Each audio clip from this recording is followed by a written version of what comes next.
So it's an interesting question that people ask. What's my purpose? What am I here for? What's the contribution that I can make? And you've heard us say already here today that when you manage to get yourself into this vortex so that you are perceiving whatever you're perceiving through the eyes of source, that whatever you hold as your object of attention benefits just by your attention to it. Because in your strong connection with source, when there's no split energy, you're more powerful than millions who are not. When you are in this vortex, you're more powerful than millions outside of it. And whatever you hold as your object of attention, you evoke the very best from them. In other words, you match for the time of your attention their vortex relative to them. And so it's an extremely uplifting experience for them.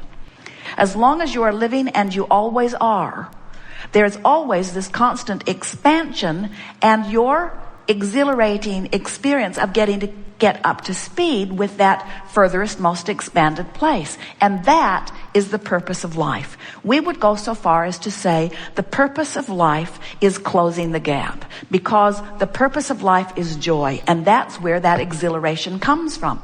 Now stay with us just for a minute. Those of you who have been with us for a while, this is going to take you to a new place of understanding. So contrast causes me to ask for something that I don't have. I beat the drum of not having it, which causes me to ask and ask and ask. Law of attraction assembles it. And now I pay attention to how I feel, do some focus wheels, come into alignment with it, and get up to speed with what I've asked for.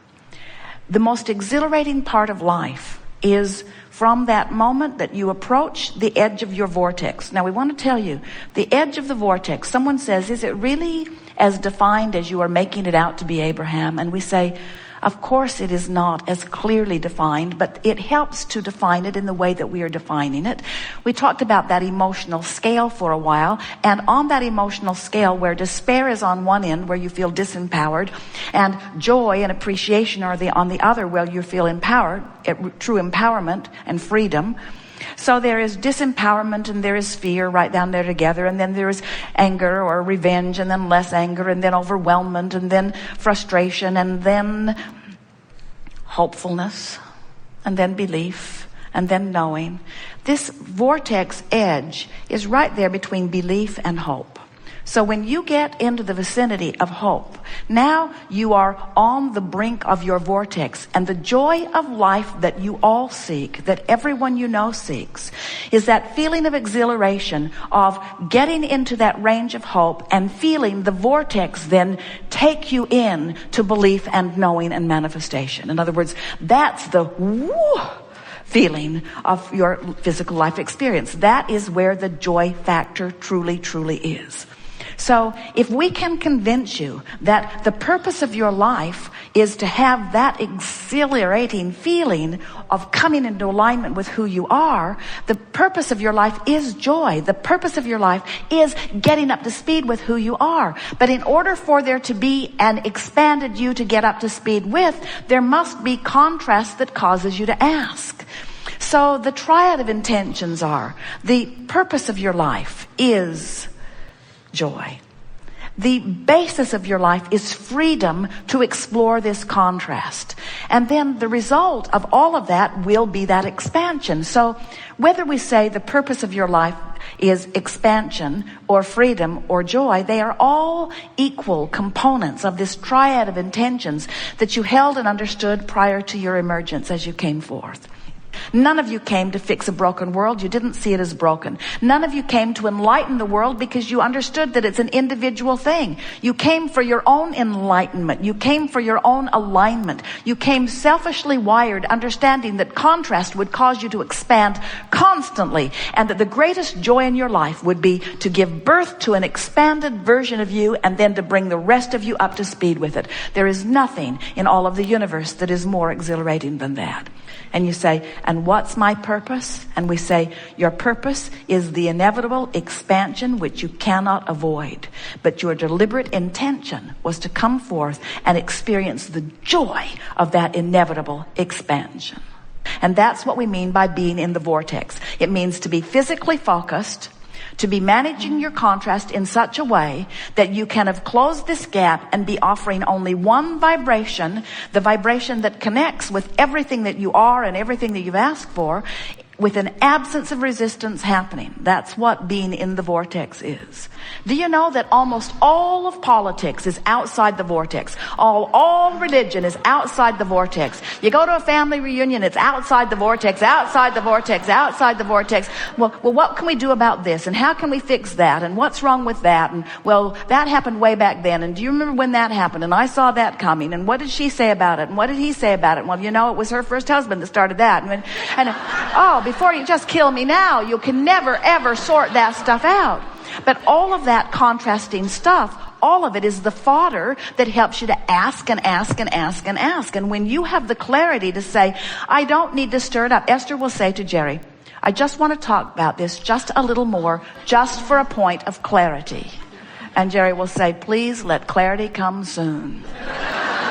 Because he clearly wanted to get in the vortex 20 minutes ago. He doesn't see the point of trying to sort it out anymore. In other words, you only have one thing to do. Once you feel some negative emotion, just stop and say to yourself, I know what I don't want. What is it that I do want? And then do anything and everything you can to get in the vortex. And once in there, the manifestations will be your indicators of your shift in vibration. And that is your reason for being. We're eager to talk with you about anything that is important to you. It is our desire to coax you into the vortex on whatever the subject is. We have a whole bag of tricks to help you find your way in. But most of all, we want you to know that once you understand these two vibrational aspects of you, you're now going to understand everything that you've ever lived or everything that anybody else is living. In other words, there are no mysteries once you understand the laws of the universe. And the laws of the universe are very simple. Law of attraction says that which is likened to itself is drawn. So in this non-physical vortex, everything vibrational that is likened to your desire has already been assembled. That's why we can look into your vortex of creation and let you know it is absolute that what you want is done. The expanded, evolved version of you is vibrationally completed. But then you say, but Abraham, I'm here in a physical body, in a physical world. I want manifestations around me. And we say, and they will come, but not until you cue yourself up vibrationally and become a match to the precursor of all creation. You've got to bring yourself vibrationally up to speed, and it is our promise to you that the physical trappings will show themselves to you.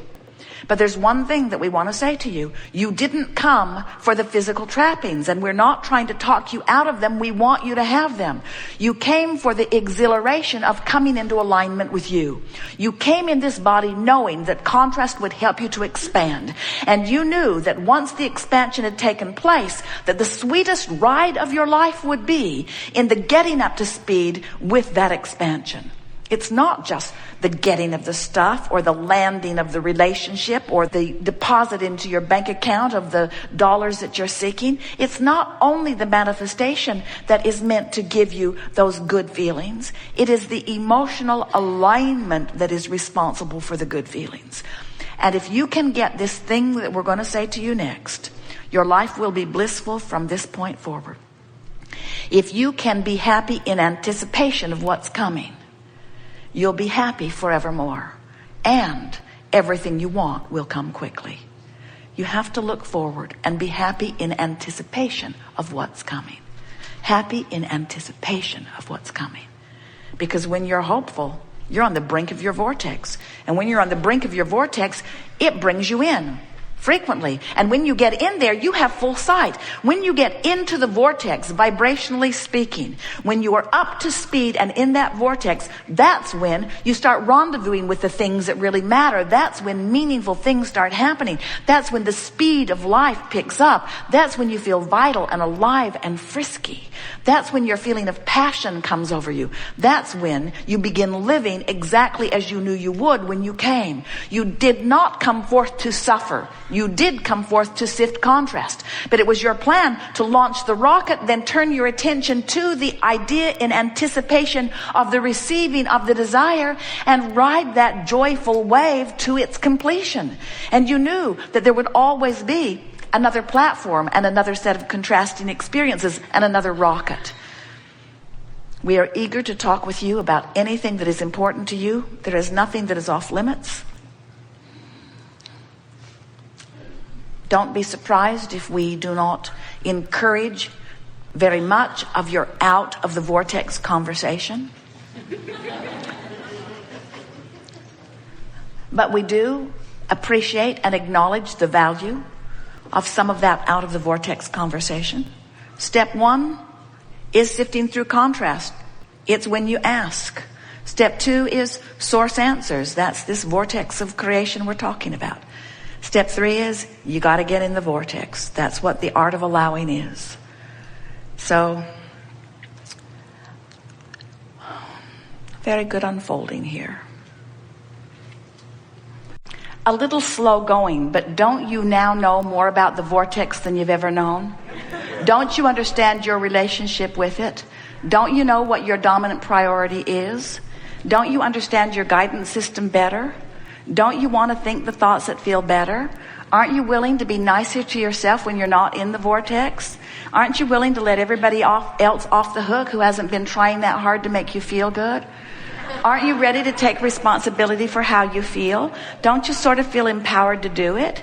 Don't you love the feeling of being out of the vortex and then consciously, deliberately focusing yourself in?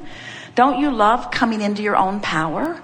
Don't you really like knowing that the universe has your back, that everything that you want's all queued up for you and it's just a matter of focusing yourself into it?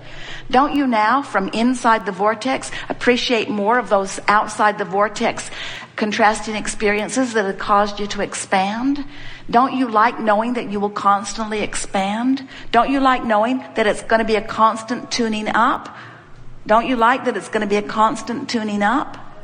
Don't you like that it's going to be a constant tuning up? Well, that's the part you don't like so much, because you keep thinking you want to get in the vortex and get it done and live happily ever after. And we want you to hear something that is hard to hear, but it is so, so true. And that is, it's getting into the vortex that is the rush of life. Just like when you're hungry and you eat something, it tastes better than when you've been eating all day long. When you're out of the vortex and then you work your way in, that's that zest. That's that feeling. That's that feeling of motion forward, you see. You just don't want to make a career out of step 1. You want to make a career out of step 3, which is moving into the vortex, into the vortex. And each time you're in there, then you can look at those people who you felt were responsible for your not being in, and now they look beautiful to you because they gave you the reason to expand, and in your moving into your expansion, you are thrilled with everyone involved. So you have this person, and they just harass you into expansion, expansion, expansion, expansion. But then you can't get your eyes off of them because they're just so in your face and so inappropriate. So the very person that caused your expansion is now the person you're using not to take your expansion, and that's why you're extra, extra mad at them. But when you're in the vortex, you'll be extra, extra appreciative of their having prodded you into expansion, and you're using your guidance and wisdom to now take your expansion. There's still a little bit of, oh, Abraham, just get me in the vortex. Let me just get in the vortex. I'm tired of not being in the vortex. I just want to get in the vortex where good things can start happening to me. And we say, get in the vortex and good things will start happening to you. It is law. We've enjoyed this interaction immensely. It is delicious to come together with those like you who are coming more and more, moment by moment, really, to know who you are. Today, we feel satisfaction for these reasons. We have felt your willingness to focus for inordinate amounts of time, for the sheer purpose of understanding this vortex of creation that we've been talking about. It has been slow going here today. There was not much about it that was really fast moving. But in the process of that, what has been activated within each of you is an understanding, most importantly, of your ability, if you want to, under any circumstances, to become a vibrational match to the vibrational reality that precedes your manifestations. If you can leave here today understanding the relationship between who you really are and who you're being, and if you can leave here today with a new, resourced attitude about wanting more than anything else